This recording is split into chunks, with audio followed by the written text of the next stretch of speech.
Following is intended to provoke thought and challenge our assumptions. The opinions we hold are subject to change based on new and valid information. Your discretion is advised.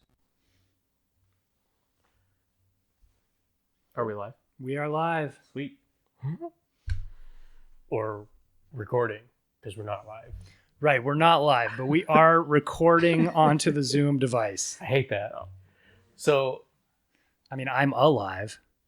we were just talking about this last podcast a little bit and how $65 can make or break these particular individuals that you know, which is tragic, but it seems like their life choices have yielded this to them. Yeah.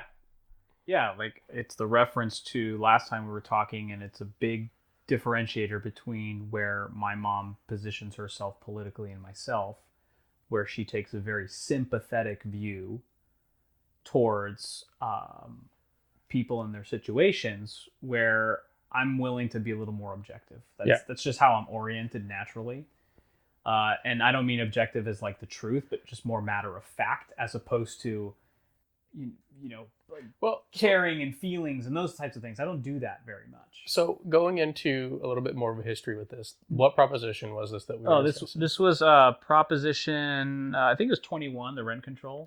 And this was in regards to the 2,000 individuals that if their rent was increased by $150, which was 5%, an arbitrary number that we threw out there. Yeah.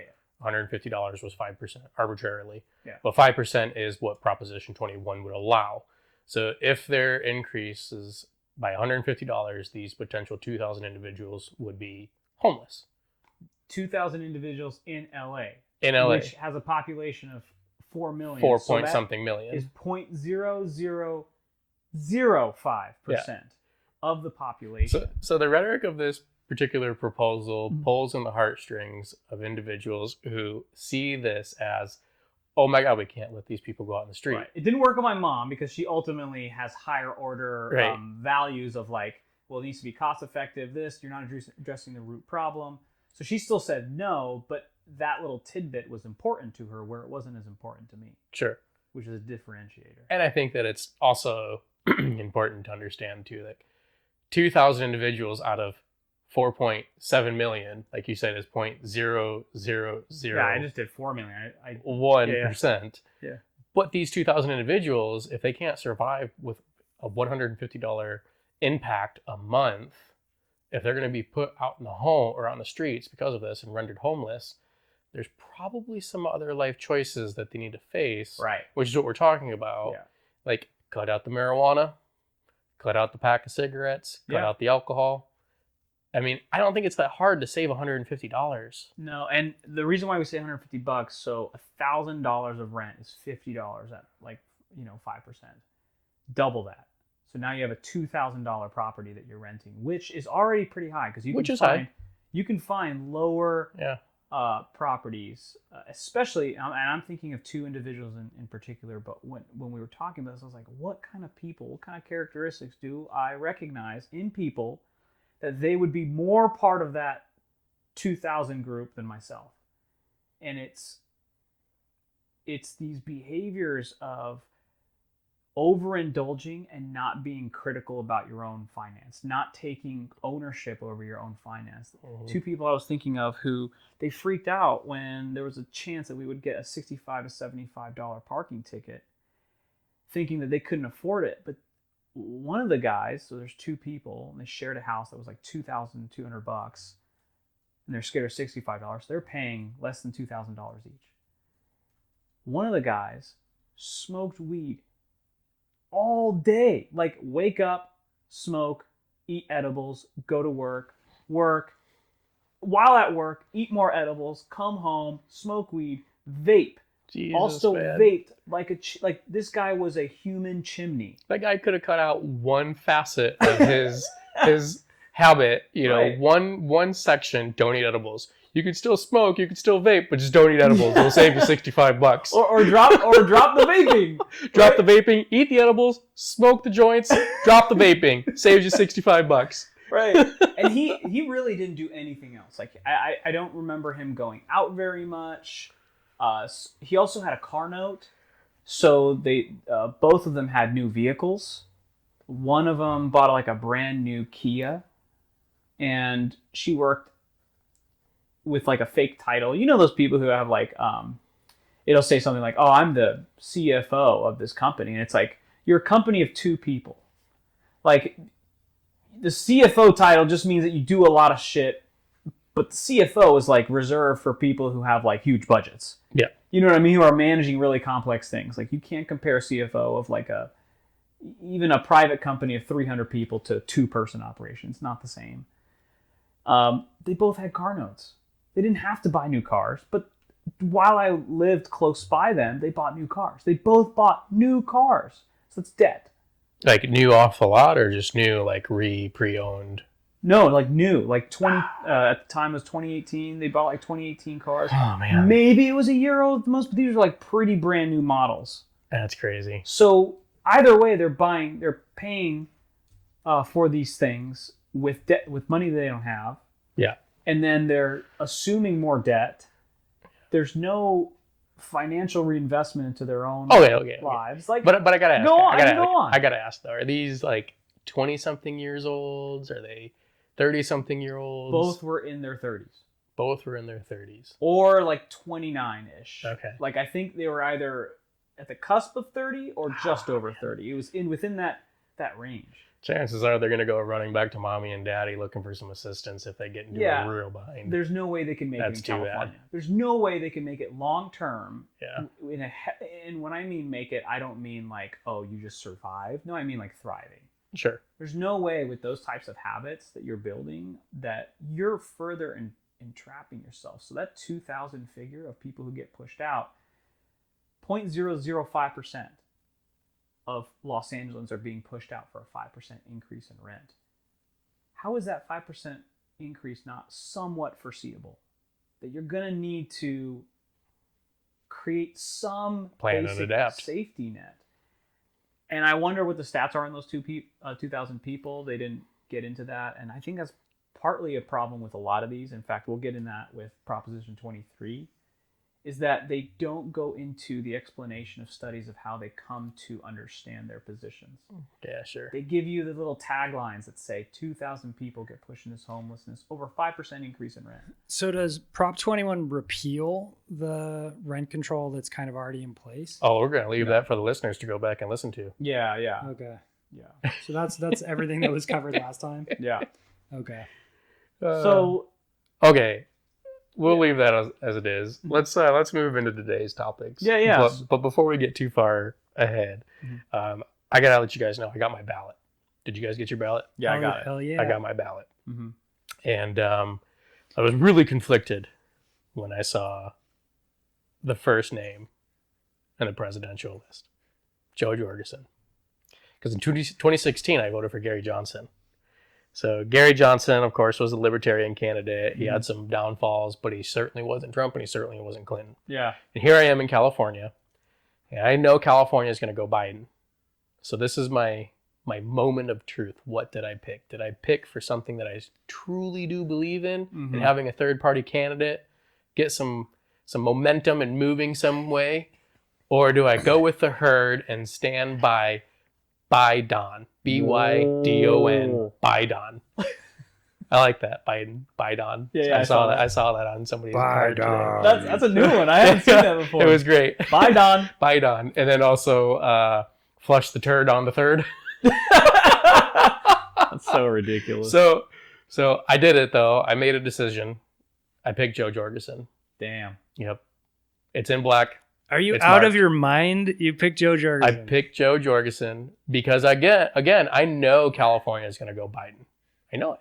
Yeah, so we always do. What's it matter if I go for Biden or if I go for Joe Jorgensen? Yeah, At least with my vote, I get something on the libertarian third-party candidate side and something over there that should be recognized. This is an ideal world. It should be recognized as we need to get those voices. We need to capture those votes for a later time. And the Democrats have not captured my vote. The Republicans have not captured my vote. I still think that the Democratic Party candidates are shit. And I still think that the Republican candidate, the incumbent, Trump, is a bigger shit. So I went Joe Jorgensen. Dang. Yeah. What about the other stuff? Just straight down the line, right?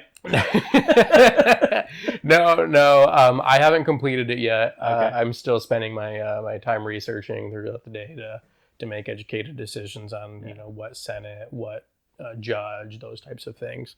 I do have some of them that are already filled out, and of course I have a majority of the propositions filled out today too. What I don't have, of course, is the 23rd proposition, which is what we're going to talk about now. Yeah, it's the last one we have. So why don't you tell us what it's about, Sinan? Yeah, so this ballot measure is looking to regulate dialysis clinics.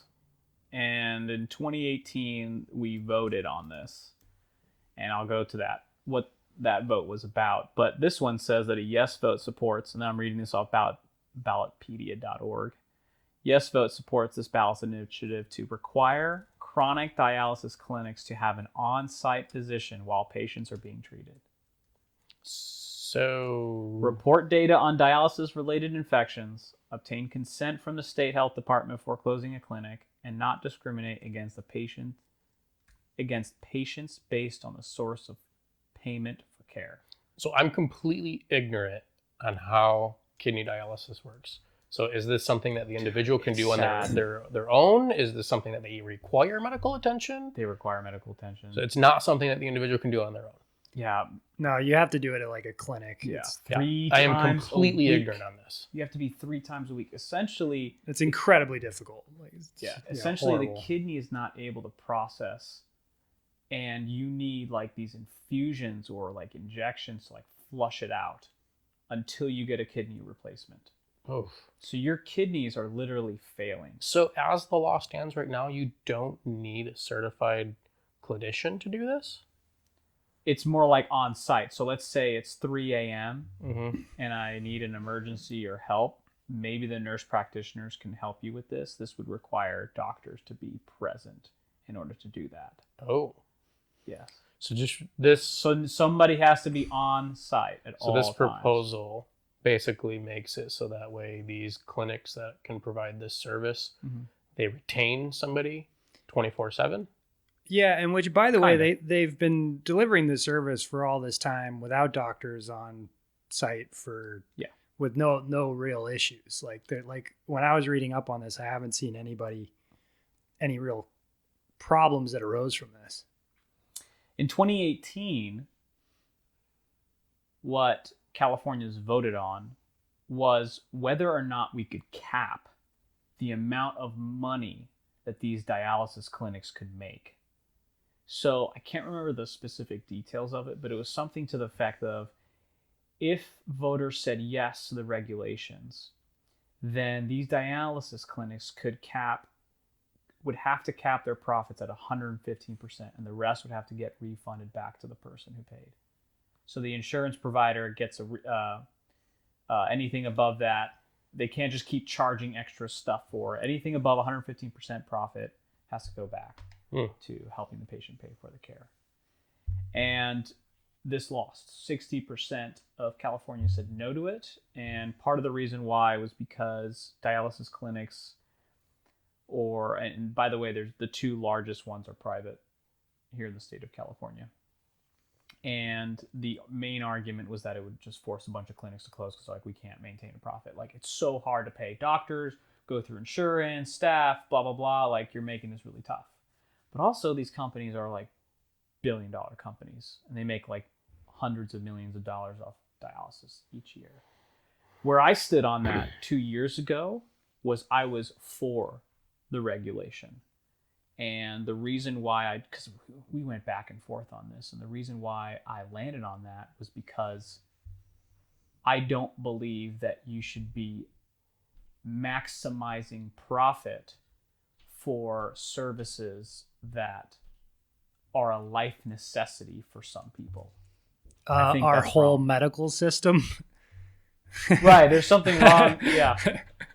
When someone goes into the emergency and like has an overnight stay in the hospital and comes out with a $400,000 bill. Yeah. Yeah, I don't believe. I mean, that has to do with like a lot of like insurance issues, and I don't want to get into the whole like healthcare thing. I'm sure there's a lot that's entangled with that. There's so much, and you think about like a doctor's training and what you're paying for when a doctor sees you. You're not just paying for the time; you're paying for the expertise, and a lot of people don't recognize that. Sure. But the reason why I back then voted yes, so I was not with the majority. I was in the 40% who didn't have my vote like recognized as valid, or however you want to put it. I just don't believe that you should be making a profit off life necessities. It's like those EpiPens that shot up in price. Insulin shot up in price when drug companies came in and like monopolized. I don't have a problem with them making a profit off of it. I just have a problem with them making an exorbitant amount of money off of it. Maximizing profit. So what that profit should mean is like, okay, like in most of our industry, construction, we have a clause with our client that says 10%, something like that, agreed upon. So why can't our politicians make a clause with insurance or with Medicare providers that are private and say 10% is your max profit on this? Well, this is a life necessity. They tried to do that in 2018. They essentially tried to cap the profits, and it didn't pass. So the same group that put that ballot proposition is the same group today putting up this regulation. And the way that I'm looking at it is that this group is essentially looking for a way to make these dialysis clinics pay more and give more back to the patients. And they're trying to regulate them this way. And I would think that the last time I voted on this, one of the ways that this bill could have been better would be that the excess profits actually go to preventative care, towards research, towards education, and not just a direct give back to the patient necessarily. Not to say that they shouldn't be getting quality and affordable service, but that the cap should not be just to limit their profits, but to ensure that the prevention of this type of stuff is provided as well. Yeah. I don't understand how a doctor on site makes the clinic less profitable. Oh, that's easy. Doctor overhead. Doctor cost. Yeah, doctor tons costs of money. way more than. Yes, So yes, a of lot of course. these But then It depends on the doctor. Sure. on- But are there regulations holding the price of your dialysis treatment down? Because if there aren't, you just pass the cost on to the person getting the treatment, Pretty much. and then their insurance just pays it. Pretty much. So I don't follow that logic. I don't know how that actually, if that would play out the way that. Imagine you now have to have 2 or 3 doctors on site because your facility's large. Well, because your facility is large, but also because you got to run 24/7 now. 24/7. So at any given time, like you can't just say, okay, this guy's going to be here every single day from 1 a.m. to 8 a.m. So going back to what Hollis pointed out, previous to this, there's been little issue. Do we have recorded cases? Do we have recorded events where there has been issue? In terms of not having a doctor on site? Yeah. Not really. They claim that, you're drawing blood, patients get faint, but for the most part, there's not like severe emergencies. And those emergencies, it's CPR, it's standard medical care. So EMTs can be there. That a doctor wouldn't even deliver that emergency treatment anyway. But I'd imagine if you're going to have an emergency kidney dialysis, you probably have had dialysis before. Yeah. You probably are accustomed to some of the needles, some of the transfers. Yeah, again, I'm ignorant with this. Yeah, I don't know really anybody don't know who's had dialysis or currently has dialysis. Yeah, I'm just saying. I don't even know what the common way of getting dialysis is. I thought it was somewhat diabetic related, but I don't think so. I don't know. I have no idea. So really though, this is a proposal that I think, on the surface, it just is going to restrict the industry more, costing more, and it's not going to really be beneficial to the patient. Yeah, I'm seeing this as another way that this group is trying. Specifically, it's a union group. I forgot the name of the specific. SEIUUH West. That's an acronym. They're the group that is going after the dialysis clinics again. They're called the Service Employment International Union United Healthcare Workers West. So they're a labor union of healthcare workers. So they're trying to impose more unionization and regulation of these industries. And in the past, I was for it in terms of the profits. Mm-hmm. This time, I'm actually looking to be against it because I don't know that it's right to just try to cripple your opponent as to direct them to do better for society. I think those are two different things. There's I'm trying to have you re-benefit our society versus I'm trying to just hurt you here. And this seems like a blow, like they're just trying to get after the dialysis clinics. Are there really any notable advocates or opposition members? There's been a lot of, let's say, money on the opposition side. Way more money. So the opponents of this are the Republican Party of California, DaVita Inc., Fresenius Medical Care, pretty much your typical party lines type of stuff. The proponents or the support, California Democratic Party and the union. So this is like a classic employment battle between Democrats and Republicans.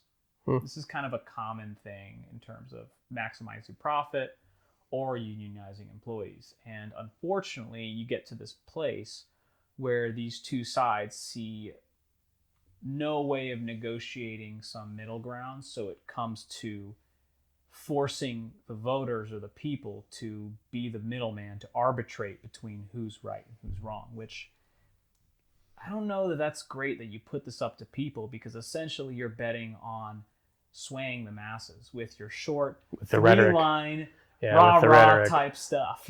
So what is this? What verbatim? What does it say on the ballot? Verbatim, what it says on the ballot? Yeah. Let's see. What do you mean, like the? What is the actual? It's actually a simple ballot measure. There was only like 6 pages, which I really appreciated. No. When the ballot's in front of you and you have that short paragraph, can you pull that up? Yeah. Oh, I read that to you. It says, a yes vote supports this ballot initiative to require chronic dialysis clinics to have an on-site physician while patients are being treated, report data on dialysis-related infections, which they already do reports to the government, but they're saying now you have to do it to a different entity. Obtain consent from the state health departments before closing a clinic, and not discriminate against patients based on the source of payment for care. Wow. Yeah. Whoever got this on the ballot, that's what it reads, they did a good job, because that makes me want to vote yes. Yeah. But realistically, I think I'm going to stand with a no on this. Yeah. I think that it does not do the patients justice.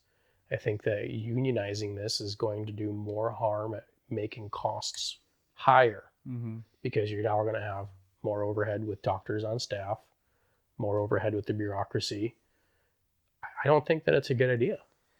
Yeah, unfortunately, when this came out last time, the scare tactics were definitely coming from the opponents of the bill, from the dialysis clinics, threatening that they would close clinics if this ballot measure passed. And this is similar to Prop 22, where they were given an exemption, or Prop 22, which tries to give an exemption, and Uber, Lyft, and all them are threatening that these people are going to lose flexibility when they could still offer flexibility. I think it's a cheap rhetoric tool, and when these ballot measures are pushed to the public, they're really banking on having either the fear factor or the justice factor be the reason why you sway over to the yes or the no.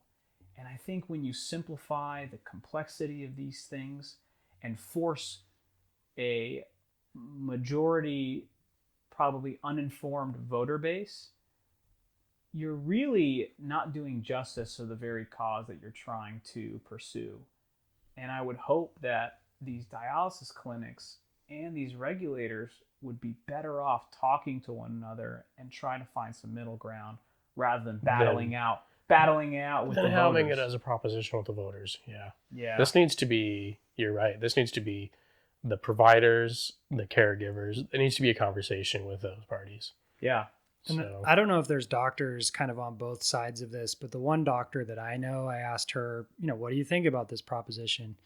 And she just said, from like kind of a matter of fact operational standpoint, she's just like, there is absolutely no need to have a doctor on staff, like zero. There's no case there's no scenario where that's going to be beneficial, really. Sure. And so it's just like, it's kind of this extraneous thing to put on something that's just not needed. Yeah, I feel like they're putting too much burden on this right now.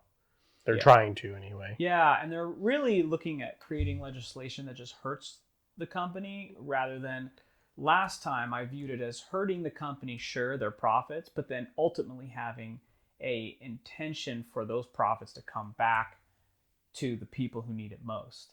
And I think that's a better route. I would hope that I think almost any party could get behind, Republican, Democrat, recognizing that profits of some companies should go to some sort of social care and integration. Mm-hmm. That's usually a tough sell with Republicans, but I would imagine that there are some issues that Republicans care about that would be like, okay, I would like more money there, right? Like, why wouldn't we want more money there? And it's not necessarily that we have to regulate, but it's that are people willing to engage in that conversation where maybe we don't have to maximize profits at 180%, which is what we're getting now.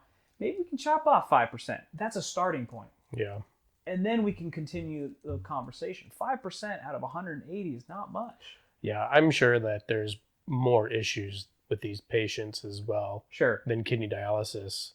I'm sure that they have other health concerns that these centers, these clinics, probably should address. Yeah, Hollis, which can also help them out with profit if they're really looking at making profit. Yeah, can you tell us why people get on dialysis most often? Like, why do they get there? Yeah, I'm just curious as that, and it just sucks that these people are in the middle of it. You know, like this type of legislation. I think the last one probably would be more impactful. I think in terms of a yes vote, this would probably be like the yes doesn't really get them much. And the implications for what the companies might do in response to the yes vote is probably not good for the patients. So basically it's, kidney failure, right? But that's caused by diabetes and high blood pressure are two really common ones. Wow. Yeah, I knew diabetes was involved. I'm sure autoimmune diseases. Yeah, rare instances. But I think the big one is diabetes and the high blood pressure. And I would love to lupus is another big one. Yeah, I would love to see that money not go back to the insurer, so that the insurer saves money, or necessarily that they reduce the amount that services cost, but that those profits go to education to prevent diabetes to begin with. We've talked about that with COVID. No one's telling us to go exercise, to go outside, to eat better, to take care of our lungs, to do cardio. Yeah. They're just telling you to wear your mask, do the easy thing. And when it comes to preventing diabetes, dude, it's so preventable. Type 2 diabetes is preventable. And it's just sad. So I'm a no vote on this one. Last time I was a yes vote. This time I'm a no vote. But you were a yes vote because you didn't fully understand it. No, I was a yes vote. No, in 2018. Yeah. I was a yes vote, not because I didn't understand, but because I don't believe that you should be trying to maximize profit. And I think that putting some sort of cap on it was appropriate. Whether or not I think that the method or the type of proposition they put out was okay, I think it would have been better narrowly tailored towards capping profit with the intention that it goes back to education. They didn't do that. Yeah. But I would rather have seen that. Understood. But this time I'm no. I'm a no. I'm also a no, mainly because of my doctor friend. Yeah, and last time my brother's an MD, and in 2018 when I talked to him about this, he was a no for the regulation. I was a yes. And one of the reasons why he told me this was because that those dialysis clinics, he believed, are probably operating on margins that aren't that great. And you're already putting the squeeze on healthcare providers that they're not like living rich and living fat. That's like, I have 20 dialysis clinics. Just the one dialysis clinic, No. I can't remember all of his reasonings, but he's very much entrenched in the politics of healthcare, and that's probably his only one issue that he really is passionate about. It doesn't matter religion, economics, as much as healthcare, because that's his profession. Yeah, makes sense. Well, it's a pretty simple, straightforward one for the three of us, I think. Yeah. it's unfortunate that the rhetoric, the way that it's actually written on the ballot, really does pull at your heart. It really does, and it sucks that this is what we see on so many of these. Right, as we've dug into this, it's amazing to see just how they try to fool the common voter. Yeah, just how little transparency there is and little willingness to provide an informed vote. Yeah. So there's things like quoting studies, but who reads the actual study that they're quoting, right? And then it's your cherry picking. Yeah, I mean data. we're going this far as having a podcast, and we're not even reading those studies. Yeah. Because who has the time to, right? Yeah. You're looking for the person providing you information to summarize things. Yeah, we need more transparency. We need more realistic perspective on what this is actually going to impact. Yeah. But this is a good one. So I collected all of our yes and no votes. So you guys got to fill that out in the spreadsheet. But already done it, buddy. Oh, nice. Already done it. I even put in all the measures and all the opponents, all the candidates. Oh, nice, so, nice. If you look at that, you'll see the first name on the list is Joe Jorgensen. Was Kanye West on the ballot? No. Okay. No.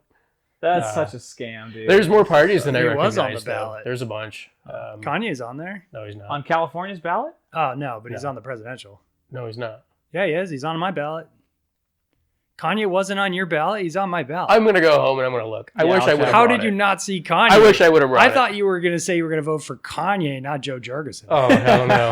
Hell no. Oh, yeah, he's on the ballot. It's terrifying. That's so sad. That is, if that goes to show just how dirty this game is and the type of players that are playing it, he's the pawn.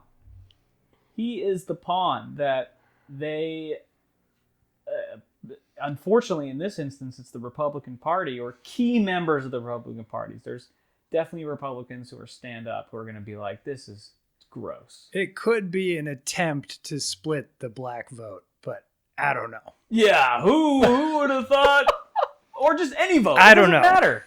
Or he's just a lone ranger and he's trying to gather some credibility to his name. I hear he has some good policy ideas that I'm sure we all want to hear. Yeah. Yeah. I really want to see him. Let's save that for another podcast after the election. I would love to see Kanye be the delegate of the United States interacting with the Emperor of China and coming up with some great foreign policy. Just, hashing it out. Dennis Rodman, King Jong-un. That's what brought us peace. Yeah. That's what saved the world from World War III. In the I'm not overly religious, but I would be praying to all of the deities at that point. Just please don't let great harm befall us all. Okay, can you hear him? I'm putting the note in here that Scott votes for Joe Jorgensen. Can you hear him, Hollis? Can you hear me? Oh yeah, you're good. All right, cool. Okay, that's what I thought. Dude, so before we get in the mayoral race, there's this news story that says New Yorker suspends Jeffrey Toobin for masturbating on Zoom call. So essentially, this guy who's a reporter was on a video chat with like members of the New Yorker and WNYC radio. Off with his head. That's what he was trying to do to his head. And he said, I made an embarrassing, stupid mistake. And I'm thinking, how do you mistakenly jerk off while you're on a Zoom call? And it's because he believed he was off camera. I swear, I didn't know anyone would find out. Oh my God. I made the mistake of allowing you to realize that I was doing it. He's got wife, family. He says, I apologize to my wife, family, friends, and coworkers. Oh man, don't apologize to anybody but your coworkers. Yeah. Maybe your wife too. Oh man. Yeah, because if you got caught doing that, you got fired. You don't have to apologize to me. I would clown you for so long. Exactly. That's why I'm saying apologize only to your coworkers. You would because you're gonna get the hell from everybody else, and that's all that matters. You're gonna drop in the social hierarchy, dude. That's just how it happens. Now you're the butt end of jokes. I mean, that's a best case scenario if you're just the butt end of jokes. The worst case scenario is your life is ruined from now on. That's just within the social group. Like the other consequences. Like you get fired, nobody hires you. You're in the news. You get like a criminal charge for being a pedophile or whatever the F. Public indecency, probably. Public indecency. Public indecency. I would definitely fire that person. Like Oh, if 100%, you'd have to. Like, I'm like, if you're this done. had Yeah, you'd have happened to. a year ago or maybe a year and a half ago when like Louis like, C.K. and the whole I didn't Me Too realize thing was that at its Excel max, spreadsheets got you that hard. this guy, they'd be marching his head through the streets on a pike. Oh, man. Yeah, That's- well, it's the thing is it's non-consensual, right? Yeah, I mean, you shouldn't do it. I mean, you shouldn't do it, period. You What? probably shouldn't be doing that. Like, that's so disgusting. Yeah. I Yeah, it's asked disgusting. somebody recently, because I forgot how the conversation came up, but it made me, like, wonder that I actually had to ask this question. I'm like, have you ever masturbated at work? And he's like, yeah. What the fuck? Many times. And I was like, what? Why? That's what I said. Why? And he's like, yeah. There's nothing erotic at work. What are you, a fluffer? Are you working at a strip club? What do you do for your profession that makes you want to go and get your rocks off at work? He's a healthcare worker. He's a kidney dialysis. Jesus. This guy. What the fuck, dude? I was talking to him about it. Because, like, I forgot how the conversation was happening. But, like, I had to ask the question. I was like, wait a minute. Just so I'm clear here. I normally don't have so to ask fucked this up. question, but I need to ask this question. He's like, yeah, sometimes you just got the urge and I go to the No. bathroom.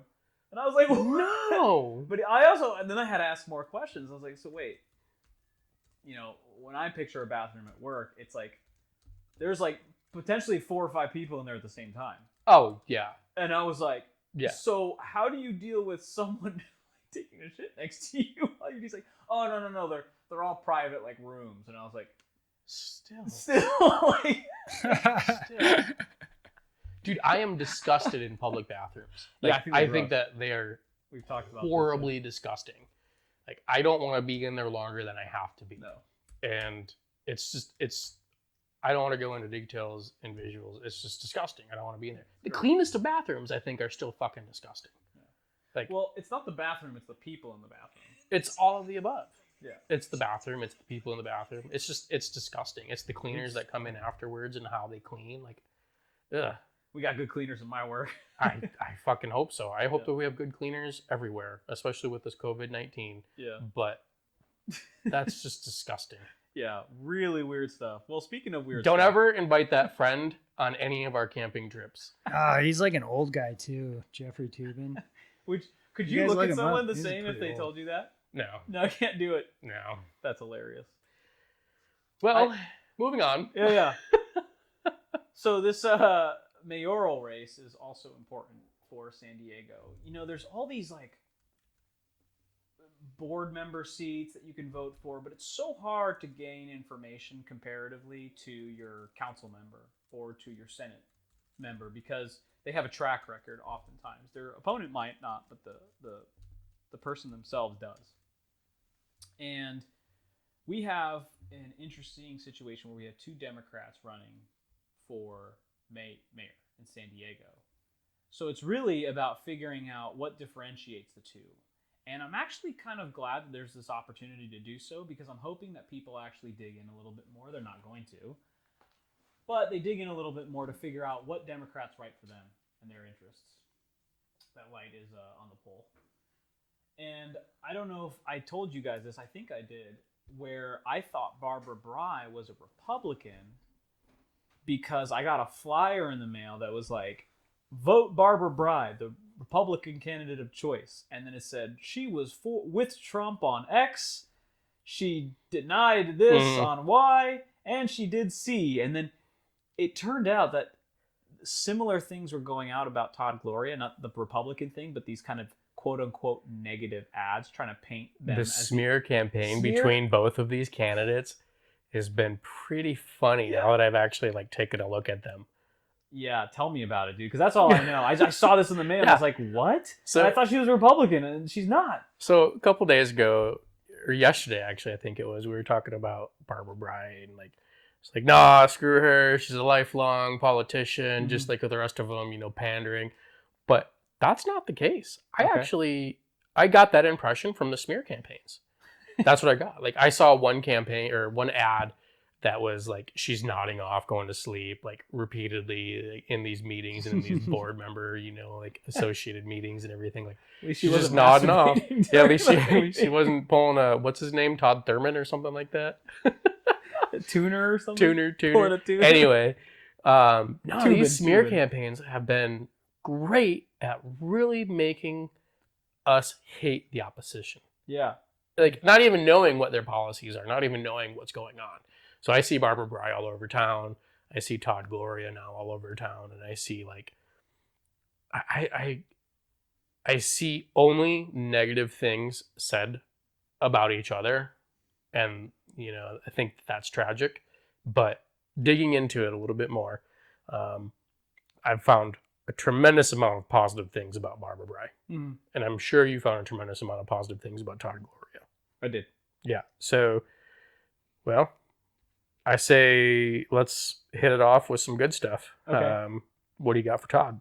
Well, when I say good stuff, what I mean is things that aren't so offensive or horrible. They're just like, gosh, these are horrible decisions that are being made. Mm-hmm. Some bad decisions are being made, but not to the extent of like you're dismantling the EPA. Like that's a horrible decision to be made. Like that should be a concern for anyone, right? Is dismantling the EPA or putting people in place to dismantle the EPA and saying, you know what, those gas emission standards, Okay, go away. So with Todd Gloria, I kind of looked at his voting record. That was the main thing that I looked at. So he's been an assembly member. So he's been voting on things on behalf of California. Yeah, he's been around for a little bit longer in the public's eye. Yes. Like that. Yes. And I broke down some of his votes across a few different categories, namely housing, criminal justice. So what he's voted on in terms of housing, criminal justice, employment, social justice. So those categories. And the reason why I broke them down like that, I didn't look at all of his votes, but it just helped me kind of get an idea of where this guy is on party lines. I want to say, in looking at all these bills these people vote on, these politicians, it is terrifying to me how often it is no votes, Republicans, yes votes, Democrats. I don't know if you've seen that, but I can just rattle off a few. AB 2542, AB 3070, SB 145. Well, multiple of these had clear party lines in their voting. And Todd Gloria was voting with his Democratic Party. The majority, in fact, all of these, he voted with his party. So I think that looking at some of those votes, looking at some of those moments in time where there's individuals who are voting, were there other parties, Republicans, able to vote, or did the Democrats control all seats to vote? No, the Republicans are getting votes. They have like anywhere between 12 and 16 members that are voting at a time on these things. But they're outnumbered by a lot. Okay. But it's concerning to me that how often it's a clear party line, and sometimes I'm not even sure why. You don't get that type of information from them. I think this comes back a little bit to Jonathan Haidt's book about the Righteous Mind, where he talks about what types of people tend to lean Republican versus Democrat. And there's like the people who are more Democratic are typically just more open to new novelty, just in general, just as a general personality trait. Right. But in business, I'm on the scale of openness to new experiences. That's one of the big 5 personality traits. I'm close, I think, to the 85th, 90th percentile. So I'm pretty open-minded. I'm very open-minded, which tends to lead people towards being more liberal. I work with a lot of people who are the very opposite of that. Any sort of new experiences, they don't like. Change is not good. Minor change is not good. If it isn't broke, don't fix it. If it isn't broke, don't fix it. Except you're still driving the horse, and we've all got cars. So the horse isn't broken, it's just not adapted to current society.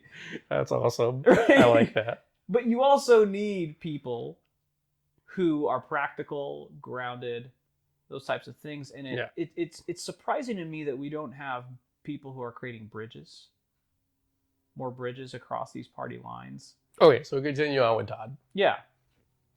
So let's get into some of these ones that he voted for. So on criminal justice, he's pretty liberal. Let me give you some things that he's voted for. AB 2542, this is all criminal justice. They prohibit the use of race, ethnicity, or national origin to seek or obtain convictions or sentences. So that was essentially, he essentially voted yes on this. There was only Republican no votes. I don't understand why. But they're essentially saying that you can't use race as a reason to obtain a conviction. So essentially, if you believe that you are being sentenced unfairly because of your race or religion or whatever, you can file an appeal, blah, blah, blah. Before, let's say you are white and I'm black and I get picked up and I do 8 months for marijuana, and you're white, you do 0 months for marijuana, I can get maybe a mistrial or a waive for lower penalty because it's potentially discriminatory. Yep. Now, what's interesting, if you remember Prop 16, we're looking for our public institutions to discriminate. So the same party is looking to discriminate in terms of who gets selected. Discriminate's maybe not the wrong word, but in the criminal justice and in terms of punishment, which I can see the distinction, they're looking to prohibit the use of race. Another one that they voted for, AB 3070, prevents people from removing jurors based on race, sex, and religion. Have you ever been a juror? I was called once and I didn't have to show. I proved that I was working outside of the state. Gotcha. So essentially, they look at all these potential jurors and they select which ones. And if this law already exists, except it gives, so you can't do that. You can't just be like, oh, dude, there's a white guy in this case involves 2 black men. I don't want to involve someone, or vice versa, whatever. Mm-hmm. I'm going to remove them. Before, you couldn't object as the opposing party. Now you can object. It cannot be granted, but a bunch of things can remedy the objection if it's approved by the court. Sure. So they've expanded that. Here's an interesting one. Authorizes incarcerated transgender individuals to be assigned to a certain jail or facility by their gender identity. Whoa. Not by their biological identity. Whoa. Yeah, so the court allows now, because that went through. These are bills, by the way, that are not getting voted on. This is what your assembly and council are voting on. Whoa. But what are the implications? What do you think when you hear that? I'm imagining a cell with a bunch of people who are trying to be difficult on purpose. So a man who may be a predator, claiming to be a woman, hoping to be in with the women. Yeah. I am imagining some issues. So I looked through the actual way that they would screen that, and it'd be actually pretty difficult for someone to get approved to go to another jail. So it's like, you're clearly you identify as a male. Like, you definitely don't. You're lying right now. Like, they have measures in place to prevent people from doing that. The concern apparently is if you're transgender and you're in the wrong facility, that you're going to be a target for violence. Now, I get that. Yeah. I found that one to be a little, let's see where this goes, Oh. I'm not sure that I would have. That's a gutsy move to try to make progress on something like that. That's a gutsy move, and it's.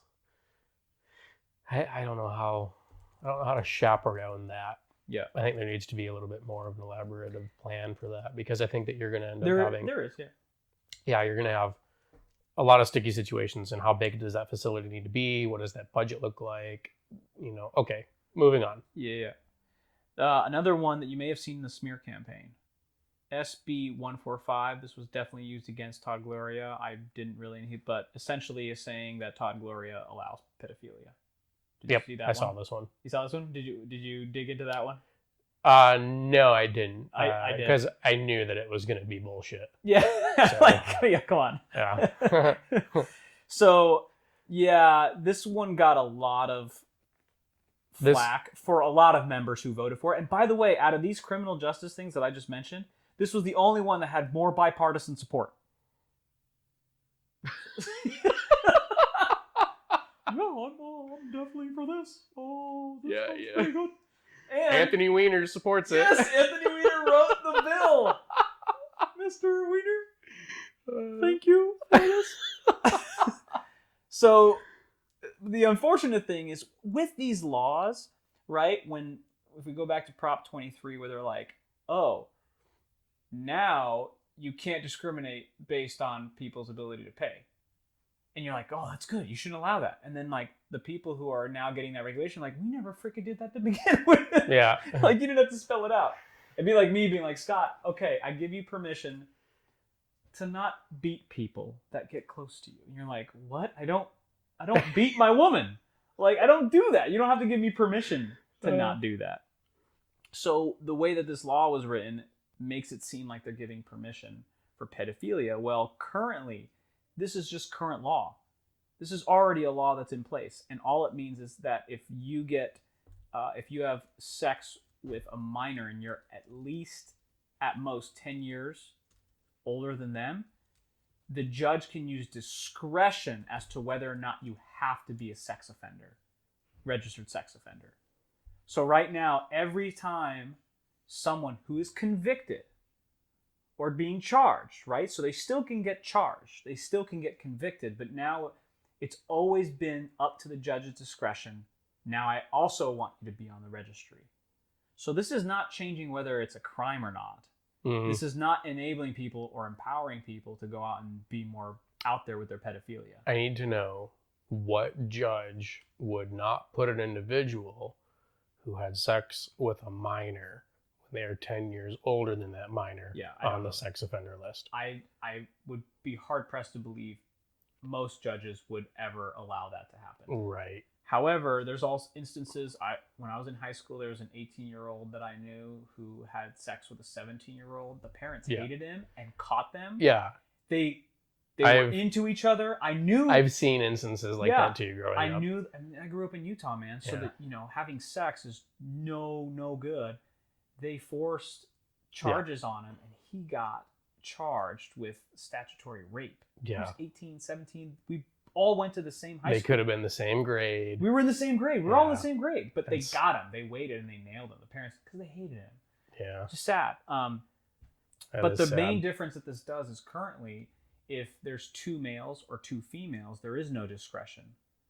So the judge couldn't use discretion to say you're on a sex offender list. The judge had to say you're on the sex offender list. So that's a unique thing that they just changed. Like now it applies to all. It doesn't discriminate between LGBT and straight sex. So I wanted to clear that up, that Todd Gloria is not for pedophilia. When I read that, that's how it reads. You're like, what? But when you dig into it, that's not what it says. What I did like about Todd Gloria is that he had some pretty fair viewpoints on short-term vacation rentals and housing specifically. I think he's pro-housing. I think he's pro helping property values rise in California. But I'm also seeing some willingness to have regulations to ensure that people have good neighborhoods. So short-term vacation rentals are a huge deal here in San Diego. There's been bills that keep getting brought up to try to regulate it. One was trying to regulate it at the state level. Another tried to regulate it at the county level. Most recently, it was at the county level where they tried to ban or limit the use of short-term housing. And Gloria did not vote for it. He rejected it against party lines. So like a lot of his party voted for it. Mm-hmm. But the reason why he voted against it, the bill did not pass. The reason why he voted against it, he said, was because he's up for regulation, but it has to be done at the more local level. So like PB could have their own ordinances, which makes sense because San Diego County is freaking broad. And people in Escondido shouldn't be necessarily making rules on short-term housing for people in PB. It's a different market. It's a whole different market, or OB. That's fair. Or wherever. That's fair. So I think he's up for regulation. But the problem, I think, is a lot of those communities, those beachside communities, the people who live in those units don't necessarily own it. I think you're going to find, and I could be completely wrong, but I think you'll find, like in OB, for instance, predominantly renters, the people who own the units in OB, there is short-term vacation rentals, and there's people who were buying up properties specifically for that reasoning alone. I know of 2 individuals specifically who have done that. And I don't agree with it, but it's profitable for them. But I don't agree with it. Why? Well, mostly because these 2 individuals have bought on the streets where I'm at. So I now have partiers, that come into town. Yep. And they'll rage all night long, and I can hear them out of my window. And it's the same owner of that that house that's like 3 doors down who owns another one. It's like, come on, man. Like, that's wrong. Yeah, it's not cool. It's unethical. Yeah. It's dude's making money. It's not giving a shit for the community that he's banking off of. He lives in OB. He just doesn't live there. Gotcha. He's got 2 properties that he's renting and a third that he's living in. This is just one guy. It's like, cool, man. Good for you for being able to do that. I'm not like friends with him, but I know him. Yes. Dang, I need some real estate advice. Yeah. Man. So it sounds like he's balling. Yeah. But I also would be personally, if I had properties that I had Airbnb and I was getting complaints from community members, I would step in. Yeah, that's because I value San Diego as a community. I want to make sure it's a place where everybody can feel comfortable living. Part of it is I think that he just doesn't have ground rules for people who rent. So I think that's just the first thing. That shouldn't be other people's fault. Just have some common sense and say, okay, cool. We have neighbors. Please be quiet. This is a vacation rental. Yeah. Respect your neighbors. Don't throw keggers. And there's so many like easy things you can do to prevent that and even be notified. Like they have like sound monitors that you can put in Airbnbs. So if it reaches a certain decibel level, it sends you a text message so you can text them. Before you even get like authorities involved and be like, hey, someone down the street said you were being too loud. Would you mind keeping it down? Or you're going to be charged X, Y, Z. They might call the cops. I don't know. But that's going back to how I think the local neighborhood should be able to police. But that's a whole different topic, I guess. That's Scotty going up to the door and being like, hey. Yeah. I'm exercising my Second Amendment rights. Yeah, and you don't own this house? Yeah. I know you don't own this house. Do you live on this block? No. I do. Yeah, and that's a big issue with the short-term rentals. It is hurting neighborhoods, and I think there needs to be more regulation on the people who are actually putting these places up. So he does have a pretty... I liked his view. It seemed pretty reasonable. I like seeing that kind of stuff. They also did SB 1120, which authorizes duplex construction. I was texting you about this last night. So duplexes are not common, and there's zoning restrictions for duplexes because it creates potentially urban crowding and more people. So they're authorizing it. So we're going to see where this goes. And there's pros and cons, but ultimately, dude, the people who are going to be ready to invest money into the places that get zoned for duplexes, it's a little mini gold rush. Yeah, my neighborhood's a really good example of kind of what can happen there because it was originally built all single family and then developers started coming in. I'm not sure if it was zoned that way or if it was just built that way. Yeah. But then as people learn, like, hey, we can put duplexes on these things, all through University Heights, they started just buying them up and putting them down. And so actually a friend of mine who lives on 38th, but closer down to University, he was on the committee that organized to help repeal that and make it so you couldn't keep building these duplexes. Yeah. And I think it kind of saved my neighborhood, to be honest. Could you imagine, though, if we went into La Jolla and started making those houses duplexes? Yeah, good luck. I'm just saying, like, what if you had that financial capability? Like, what would they think if we did that? Well, you got to change the zoning regulations. Yeah, first the zoning. Of course. Like, that'd be a hell of a political for La Jolla, right? But some of those homes, I mean, like, okay, let's not limit it as a duplex. Let's do a townhouse. Let's put 4 units in some of those homes. Yeah.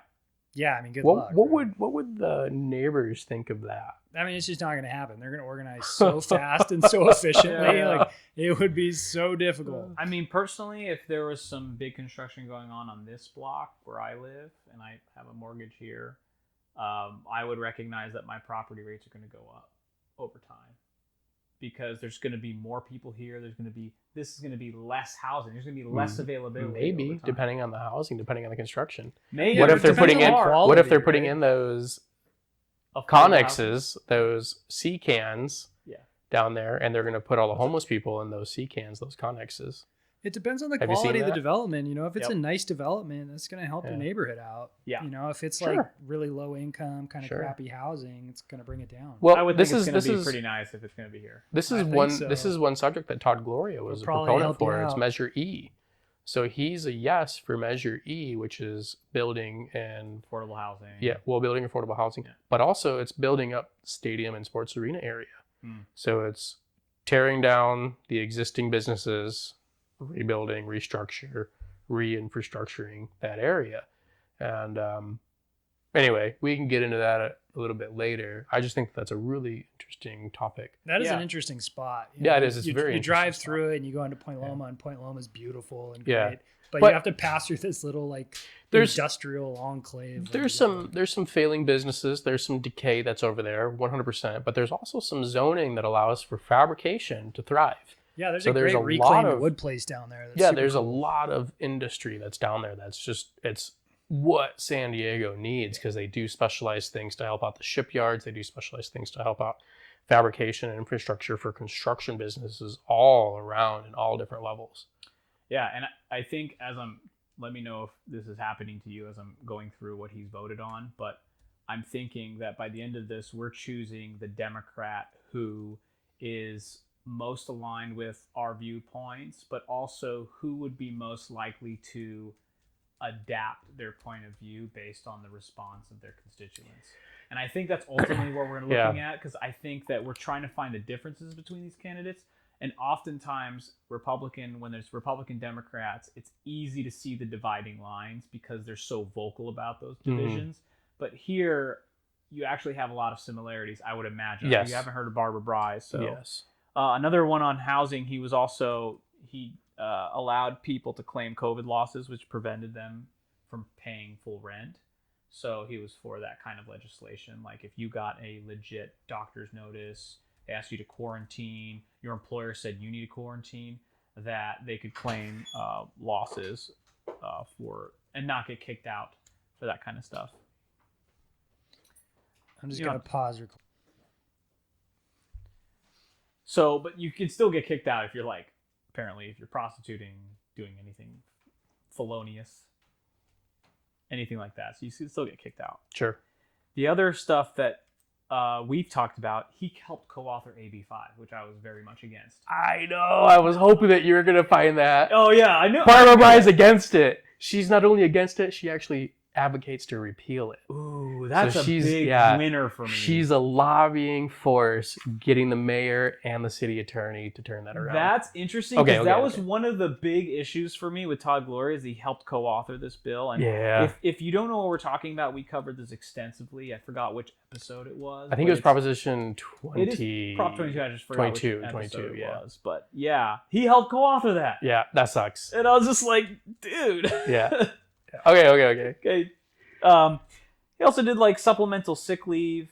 So good stuff there. It's essentially if you have to work outside of your home, you get extra sick leave that needs to be paid for by your employer. Cool. Supplemental. So on top of what you already have. Yeah, cool. Here's a couple weird ones. Two specifically on social justice, which I'm against the party I'm registered for on this line. And these are completely by party lines. Republicans were straight no's on these. AB 979 requires corporations to have directors from underrepresented groups by 2021.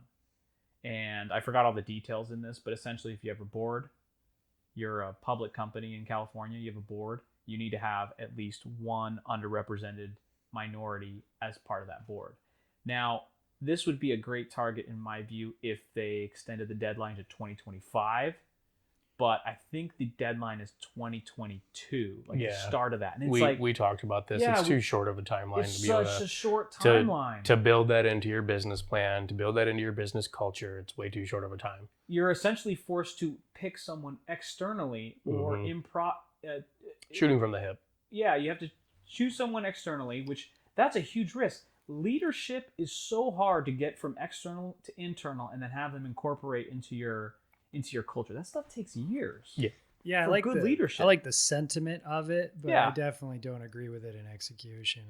I don't think it's the right way to accomplish the goal. Yeah, and underrepresented means minority, LGBTQ, just underrepresented.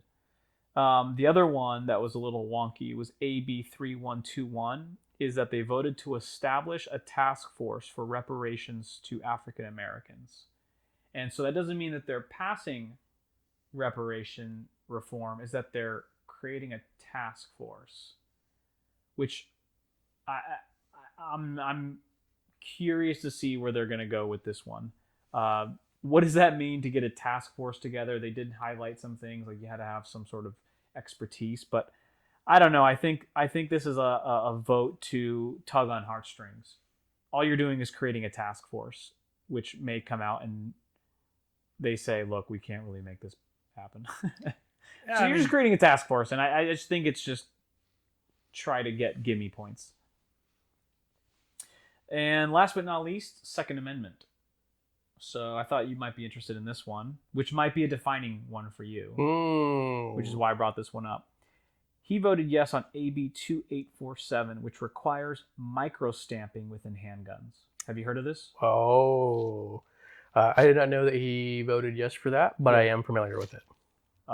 Okay, so this essentially authorizes the Attorney General to remove 3 non-microstamped semi-automatic pistols for each pistol with a microstamp registered.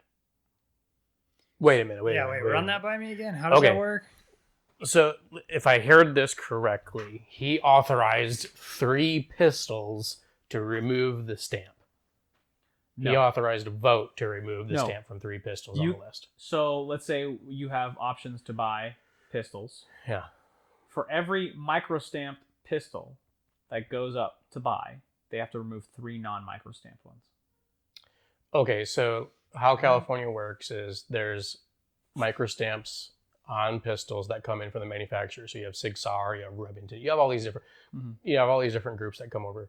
They submit a proposed model to California to review, and then California says yes or no. It's like a gun serial number, basically. It's a gun serial number, but there's microstamps. You have to identify make, model, and serial number. Yeah. Okay. So what California looks at predominantly is they do like a drop test. They do a bunch of different things, but it's how many does this manufacturer have that's going to be California compliant, and does California have enough time to review them and say, yes, you can sell them here. No, you cannot sell them here.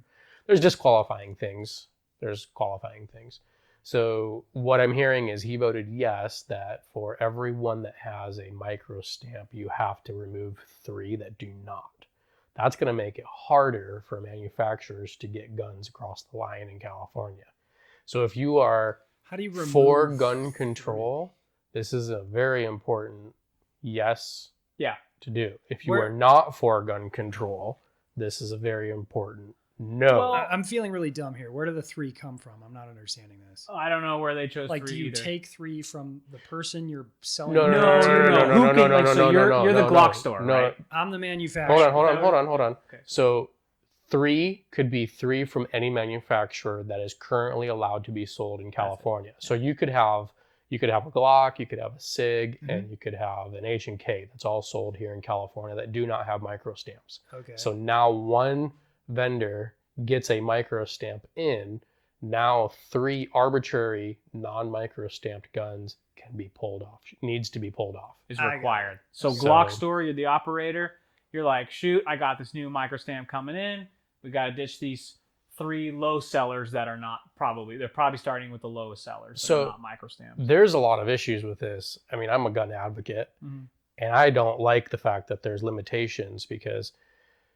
well, let me say, I don't like the fact that California restricts 90% of the models from a manufacturer to come over. Now more.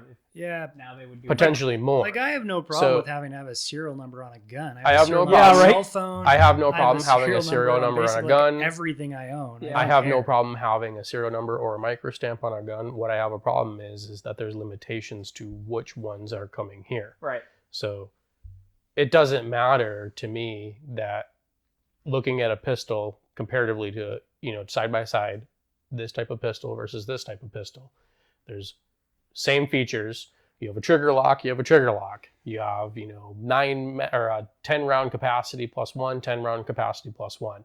There's no difference. Single action, single action. There's no difference between these pistols except for one thing. Microstamp, no microstamp. Now, this model has to come off because we let one microstamp in. Yeah. I don't like that. That's pushing one out of the way. Yeah. Because that's pushing 3 out of the way because you're allowing 1 in. It's already limiting right now.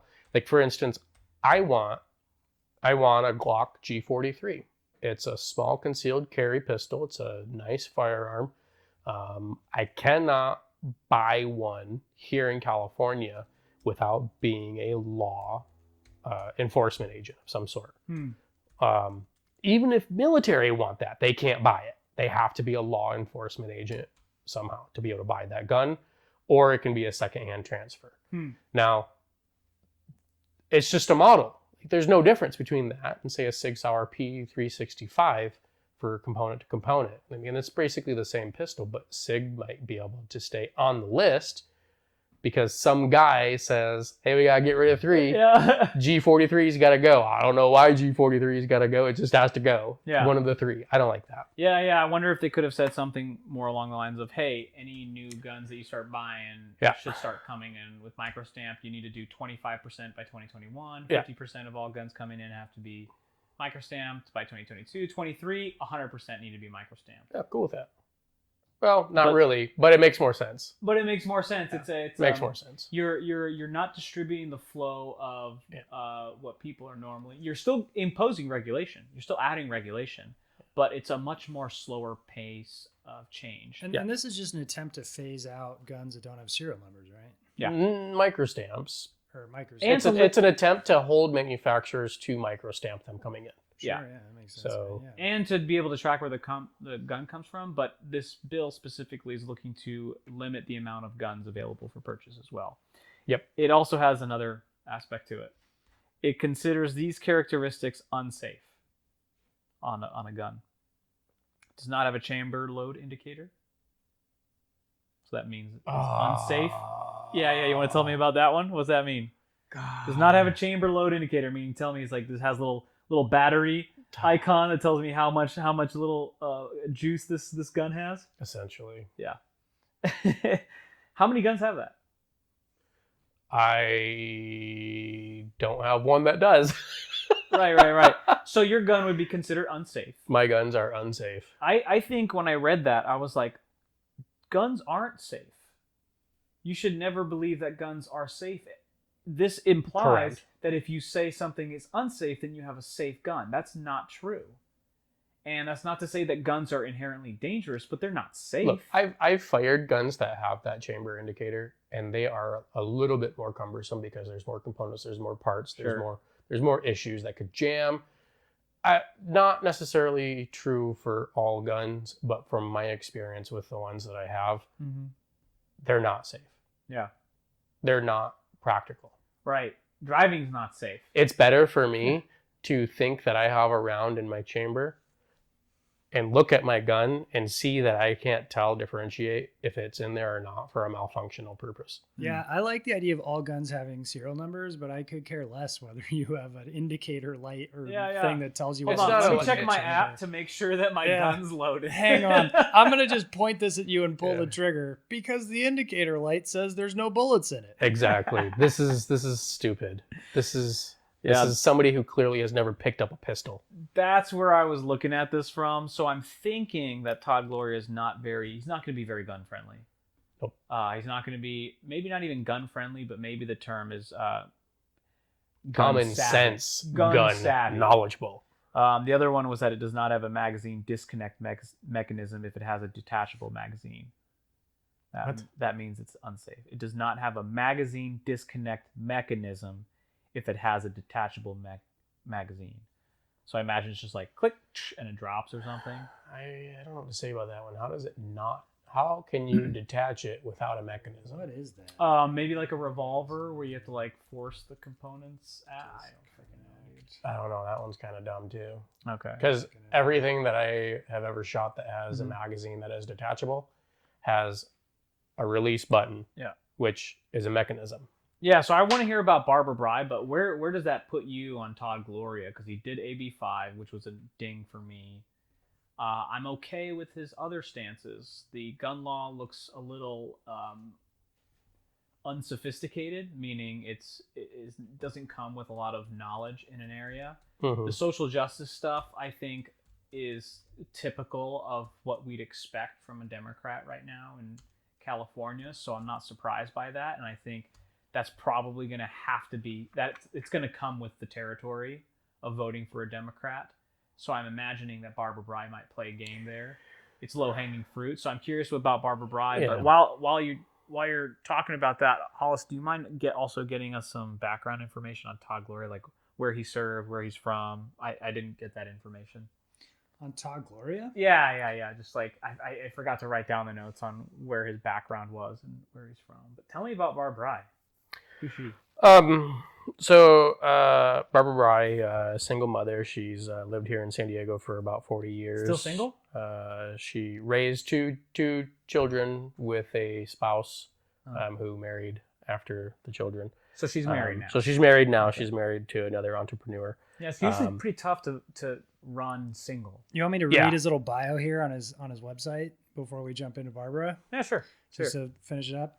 As the son of a maid and a gardener, Todd Gloria doesn't come from wealth or privilege. A third-generation San Diegan Filipino, Dutch, Puerto Rican, and Native American descent, Todd grew up in Claremont, where his parents worked hard to afford to rent a home for their family. Todd attended Madison High School and earned a scholarship to USD, where he graduated summa cum laude. Grateful for the opportunity that had been given to him, Todd excelled academically to prove the school's investment in him was a smart one. I think he got a history degree or political. It was. As a 14-year-old, Todd rode the city bus to the Democratic Party headquarters, where he volunteered for candidates like Chris Kehoe. It was his transformative experience that helped him develop his passion as an activist. In college, he fought to add sexual orientation to USD's non-discrimination policy.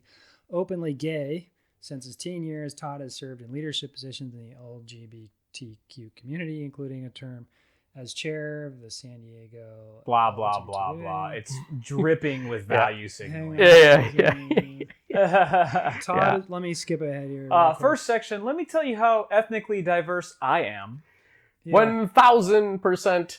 Let me tell you what a great student I was. I mean, say what you want. If your mom's a gardener, man, like, you're not you're the real deal. Like, it's not made up. What do you mean? Well, like if it's virtue signaling, right? It kind of implies that you're like, maybe she was a gardener for the White House, getting paid 6 figures.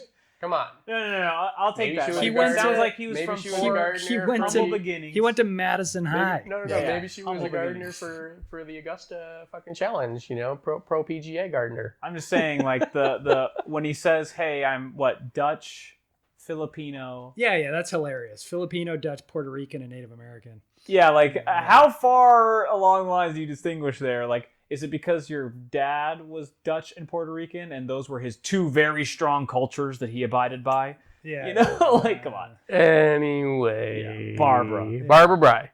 Okay, so that's Todd. So similarly, she has a lot of value signaling as well on her pages. They always do, right? Comes with territory. But she's got some notable things going on for sure. High-tech entrepreneur. She actually started a website, proflowers.com, which, order flowers and send to your spouse. It actually employs a handful of people here in San Diego. That's cool. She graduated with an MBA from Harvard Business. She has served as the president of the Children's Museum here locally. She founded Athena San Diego, which protects women in technology and aspirations to become entrepreneurs themselves. She hasn't done any politics. She's done very little politics. She's served on the city council since 2016. Oh, okay. So very little track record for that. But she's got. She was awarded the Small Business Journalist of the Year here in San Diego, which is kind of nice. She's got a lot of in-touch perspectives with small businesses, especially with women in small businesses. And she's head of marketing at Vistage too, which is where executives come together. Currently, she's also the vice chair of the San Diego Jewish Foundation. Oh wow! Yep. Dude, this lady's been involved. She's been involved in a lot of community programs, a lot of community stature. She's endorsed by some pretty big ones too: San Diego firefighters, the lifeguards, the Sierra Club. Here's a good thing for us. Very small clubs, but the League of Conservation Voters. She's also endorsed by Planned Parenthood of the Pacific Southwest. So what I found about this woman is that she is very, very in touch with women's rights. She's very, very in touch with small businesses. Some of the things that she's voted for or voted with, or I should say notable votes, she's opposed to AB 5. That's a huge win for me. She supports responsible worker protections. So she's kind of in line with Todd Gloria. Responsible worker protections? Well, AB 5, that's a responsible worker protection. Yeah, I'm the only one. I like AB 5. I think it was a good move. You suck. She's the first elected official. She's the first elected official to look into the corruption of 101 Ash Street and the construction. Yeah, tell me about that 101 Ash Street. So, by the way, also I forgot to mention Todd Gloria is huge on climate change and quote unquote climate friendly policies. Sure. So that's a huge thing, and I would not want to miss saying that that's one of his big things.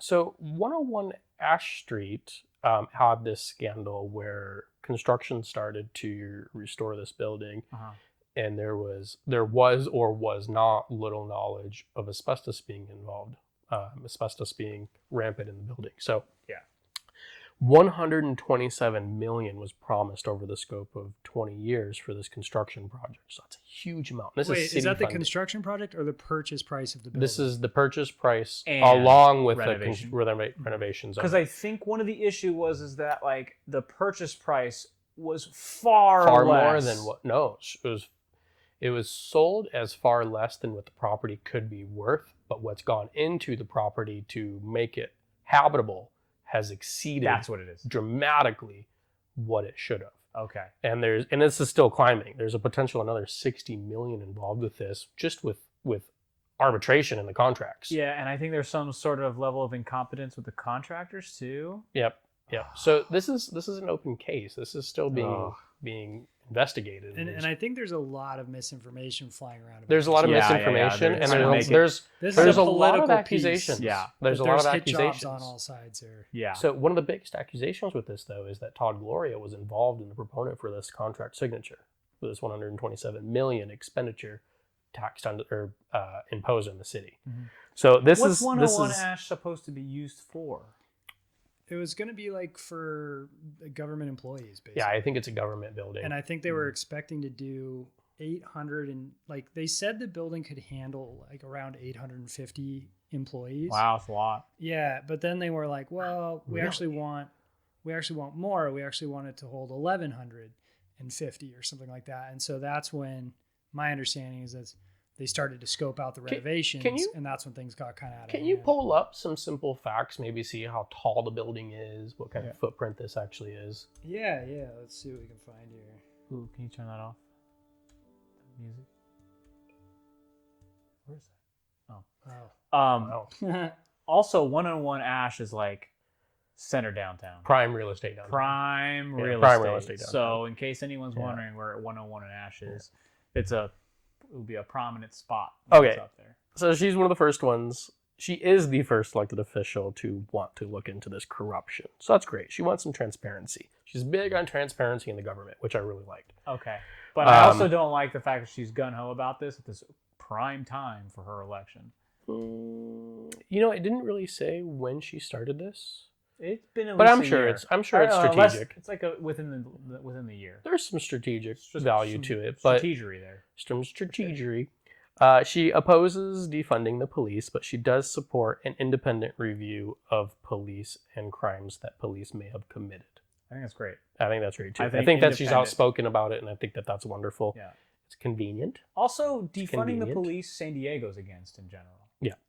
In terms of the council members, they all voted no against it. So I think in terms of the populace too. I mean, I don't see the protests that are going out there right now that are attacking cops or anything. So that's great. What else? Oh, she did call upon the mayor and the city attorney to enforce municipal codes for short-term vacation rentals. So she's also on top of that. But she's more against Airbnbs, which I don't like. Yeah, she is. She's a little tougher on that. Man, She's a little bit more tough on it, but I think that when it comes down to Barbara Bryce's stance is that she wants to see some common sense laws before she goes and changes the system. And that's what I also found with her when looking into this public transportation issue that was brought up. So she opposes the San Diego Association of Governments Transportation Plan, which means that there's a new underground rail, would also include a new bus line or more bus lines. It would not expand freeways from widening. It would also include new tolls and new carpool lanes. And it has a target, an arbitrary number or an unannounced number to cut greenhouse gases. I couldn't find that number, what that target was. So she's against this plan that's coming out? She's against this plan. Or because it's already out? It's out, and she's against it because she thinks that the costs are going to be allocated or are misallocated. They're not properly, it's not acknowledging where those costs are going and who's paying for them. So it's an incomplete plan in that regard. The investment needs to go to autonomous vehicles. It needs to enhance already existing transit, like, the buses, whatever that's going on right now. Yeah, it needs to enhance those. It's terrible. And the idea of SD going to an underground rail system is ridiculous, looking at the geography and the topography of how San Diego is. The amount of cost. So that cost associated would be way too high. It would be kind of awesome, though. I think it'd be awesome, but I mean, I'm in construction. I have been in mining for now a little over a year, 2 years, close to 2 years. But I've done solar, I've done oil and gas, I've done a lot of different big projects like this, and I have to agree, if we went to an underground rail system here, I mean, it'd be awesome, but it's not realistic. And by the time that's done, wouldn't we have better spent money and technologies that are going to improve? I gotta agree with her on this. I think she's right. I think we need to focus on existing transportation right now, and we also need to focus on autonomous vehicles. I think that's where we're going. I think that's where it's going. I don't know that we'll shift to underground systems unless Tesla comes out with that. So much more sense for San Diego. And even the trolley system. Oh yeah, what was the Tesla program? There was a Tesla that was a tunnel. No. There was something. No, there was something where Tesla was going from a hotspot here in San Diego to LA, like LAX or a couple different places. It was only Tesla cars that were doing this, and it was basically Uber commuting between San Diego and LA. I don't know whatever happened to that program. Oh, I thought you were talking about that hyperspeed tunnel that they were designing. No. It's literally a car, a driver, going back and forth. But I want to say it was communal Teslas. I don't think it was an owner of the car Ubering. We need more stuff like that. Yeah. I agree completely. And I would say in terms of underground, I don't know why you would need it underground for the immediate area of San Diego, but in terms of high speed efficiency to major destinations. So let's say you have a train that can go easily to Oceanside, which we do, but then you can't go easily to Escondido. You can't go easily to El Cajon. I lived in Chicago for a while, and the L in Chicago, the elevated rail system there, it's an awesome system. Yeah, Salt Lake. So Salt Lake's got one. Yeah, had amazing trolley systems. Awesome systems. So on this Ash Street thing, it's really hard to find any information that doesn't seem kind of skewed either way. But so here's a letter from the owner of the building who then sold it. So the owner of the building claims that basically the building was well constructed in '69. They put $40 million into improving it during their ownership. In 2014, they gave it the highest possible grades in all 21 categories, and they said it would only require another $1 to $3 million in maintenance for the next 10 years. So that's kind of the state, and they disclosed that the building had asbestos in it, but it had some sort of asbestos encapsulation and abatement protocol that was up to code at the time of sale. And so it was a $128 million lease that was going to be paid over 20 years.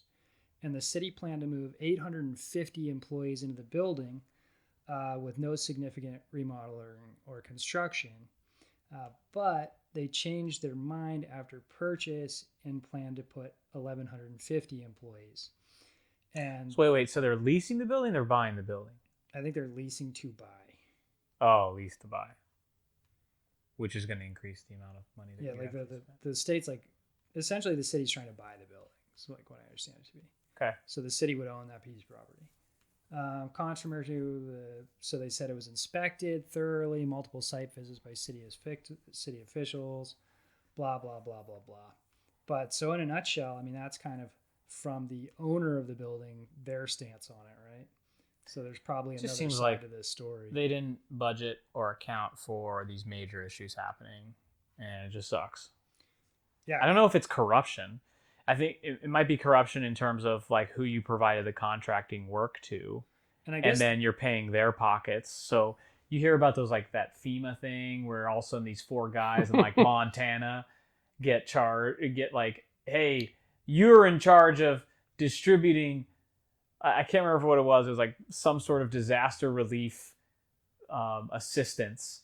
And it's like a small company of 4 people. And they're like, oh, well, we got paid $200 million as a 4-person operation, but we broker the other services. So why do we need you? Yeah. yeah, it was a lease to own deal. And apparently we had a $535,000 rent payment due in September that the city of San Diego didn't pay. How much? $535,000. For rent? Mm-hmm. Yeah, there was some crazy number. Like it was $18,500 a day. That was what rent was. $18,500 a day. I mean, yeah. I mean, so if it was you're buying racking it it up. $128 million. And this is it's unattended. gonna cost you some money. This is yeah, it's crazy. Wow. I mean, but you know, it's a big building. I think that's rightfully what it so. I think costs. rightfully so. We need to be looking into this and seeing where the fuck ups were. Sure. I mean, if anything, not to hold anybody guilty, but to have lessons learned, so that way it's prevented from the future. So anything else on Barb? yeah. More on Barbara. So she is against dockless scooter sharing. Dockless scooter sharing. Yep, she's against dockless scooter sharing. I like the scooters. So if they're I don't. I hate them. I love them. I think hate they're them. so cool. If What I I wish hate- I could ride them. I What hate I hate them. is people that use Recklessly? who recklessly who leave them in front Dude. of places that they Yeah, shouldn't yeah. leave them. I have to move them from in front of my truck Yeah, because I live in OB. They're parked all over fucking recklessly. yeah, People throw them in the ocean, terrible. which is ridiculous. Like we Terrible. actually, like a buddy of ours, we're trying to get the lifeguards to allow us to rappel down and pick them up and bring them up. You know, like there was a handful They're of them, there, huh? and they wouldn't let us do it. They're like, nobody can do this. This is, lifeguards will do this one time a year. We do a training program where we take all of our lifeguards out and we clean up the cliffs essentially one time a year. I'm like, How many are down there? That's so poor. That's so poor. Have you counted how many are down? You there? have volunteers who are willing to go and do this. Like at the time, there were Lime bikes and birds and shit like that. And there was probably, I could have counted at least a dozen at that time. At least a dozen. Yeah. And That's now like douche I move. mean I go out and I swim at the cliffs and I explore some of the caves and such, and I see that shit down there all the time still. Maybe not as much as I saw it originally. People I think have gotten better, and apps. These companies are starting to trace the last known user, Sure. so they're holding them accountable.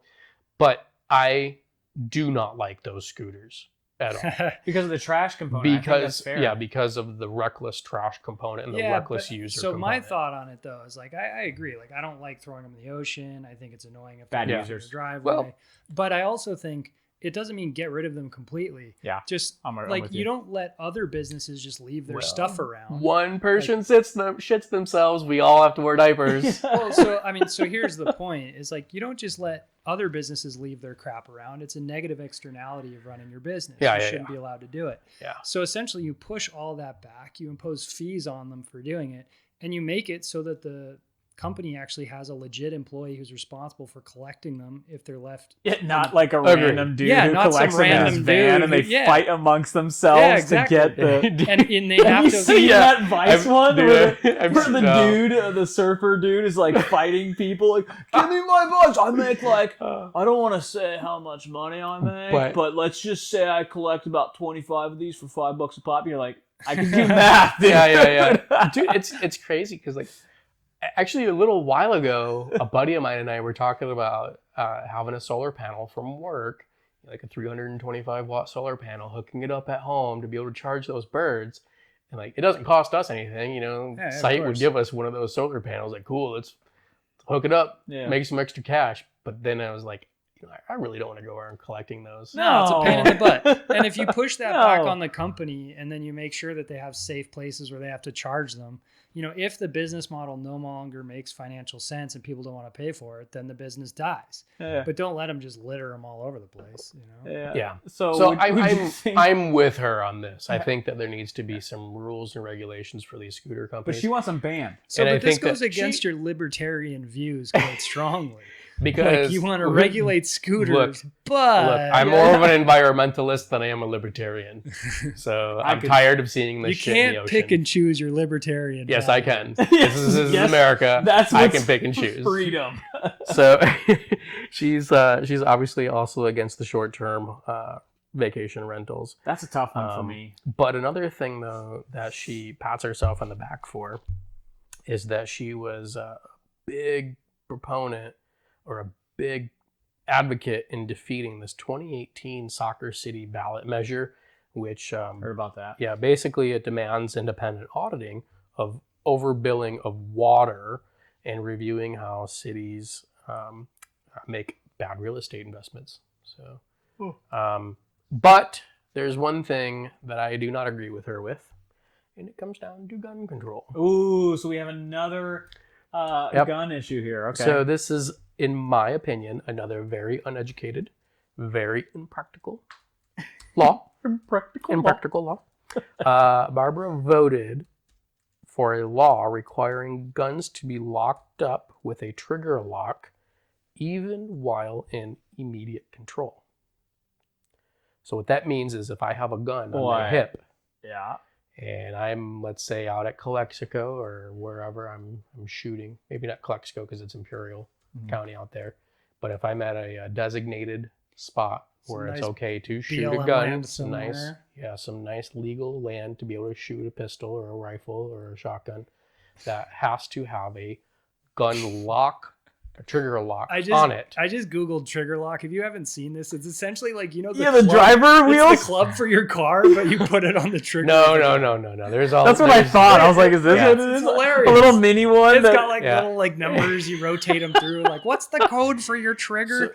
I'm getting robbed. Hold on. Yeah, let me get to my 17-digit code. Hang on, I've got a little key. I forgot. Is it 19 or 91? Oh, don't rob me until I figure this out. Yeah, that's part of the problem.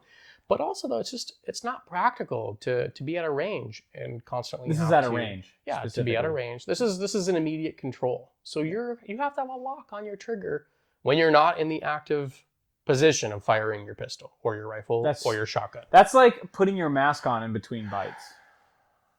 Yeah. Did you see that one with Gavin Newsom where he's like, hey, when you're at a restaurant, make sure that when you're in between bites, you put your mask back on. And it's like, like, I'm going to eat my food. Go fuck yourself. Go fuck yourself, Newsom. That's not cool. Are you doing that? I'm not doing that. Yeah, I'm with her on pretty much everything. And after hearing Todd Gloria's stance, I'm still with Barbara on this, especially after hearing Todd's micro stamp gun law. Well, he might have been for that one too, and Barb might be for his. I'm sure as well. Yeah. I think generally speaking, this is a lose-lose for Second Amendment rights, no matter which way you vote. That's where I was I was expecting that there would be some double whammies here for let's say somebody who's but she's in line with a lot of things for me that I support. I'll be honest, as we've talked about these two, I don't think that I'm now that we've talked about it, I'm leaning more towards Barbara Bry, but I'm not convinced yet. And I actually think I need to do a little bit extra research. And I spent a good chunk of time just looking up Todd Gloria, and I'm not ready to vote. After this conversation, I realized that even though they're both Democrats, they're very different candidates. Like Barbara Bry has a long history of like really efficient business. Yeah, Pro Flowers is like studied in business classes. So this is what it comes down for me with Barbara Bry and like the theme for her candidacy. Mm-hmm. She is pro small business. Mm-hmm. She is pro women's rights. Those are the two big issues that I think that like a voter should look at for her to decide if they want to align themselves with that. Yeah. Now Todd, I don't know. I think he's more for like Climate development, Mhm. San Diego development, housing, climate change, yeah, looking at social justice, not equity to say, type stuff. Yeah, not to say that the candidates, if you put their voting report card next to each other, you would find much differences. Right. I just think that those are the two Priorities. themes Yeah, for Barbara, and yeah, as you spoke to Yeah, Tom. and I guess if I was to try to paint a picture of who Todd Gloria is personality-wise based on what I read, so I don't have a complete picture of him. I haven't looked at dozens of interviews and see how he comes across. I've only seen a couple of things, but looking at the voting record and the style in which he votes, I see a very thoughtful individual, somebody who considers a lot of nuance, which I like. I also see someone who leads with his heart. Whereas when I'm hearing from Barbara Bry, she's more of lead with her head. Not to say that one's better than the other. That's different situations call for different circumstances.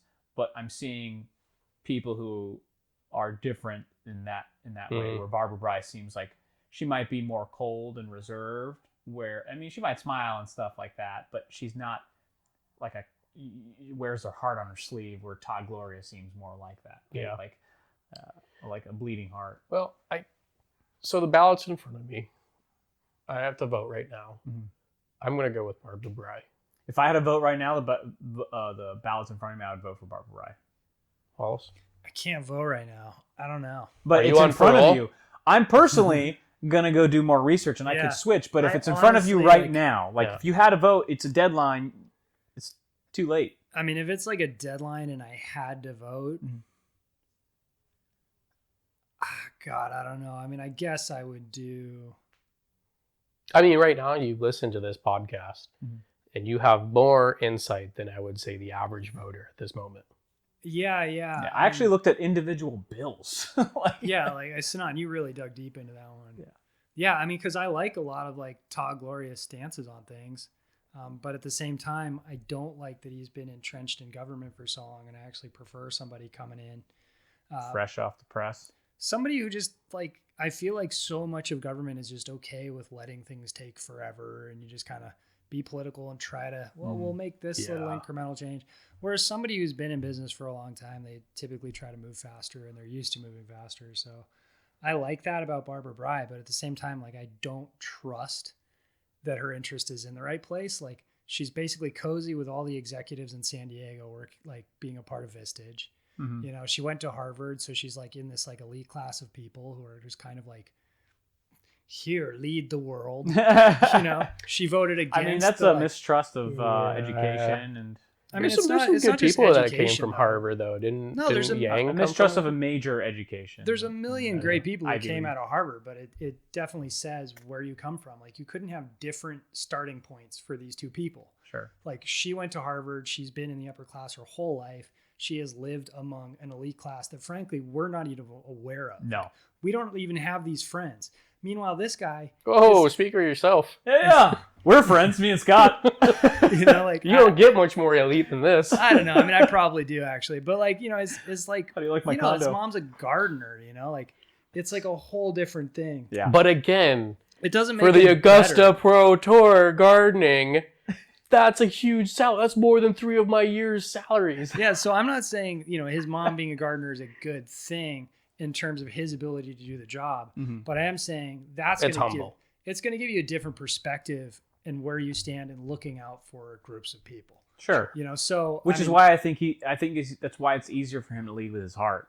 In this terms, he's leading, for the people, whereas Barbara might look at this more, let me look at my systems and maps. Right. Yeah, no, I honestly don't know. Like just from this conversation, I would lean Barbara. Mm-hmm. I really would.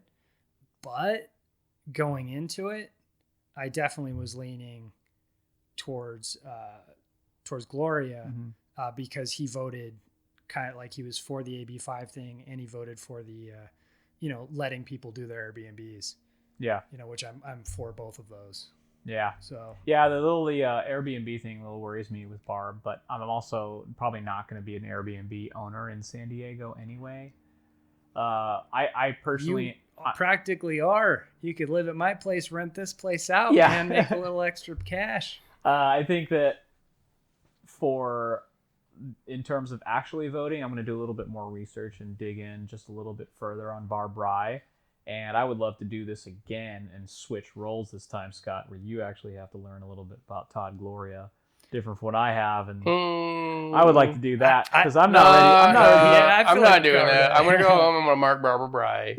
And then if you want to talk about a different candidate, we can look at some justice that's up for election. We can look at the senators that are up for election. I also, in terms of social justice, I also like the idea of having a woman as a mayor. I think it's an interesting change for San Diego from the last several years. Open LGBT.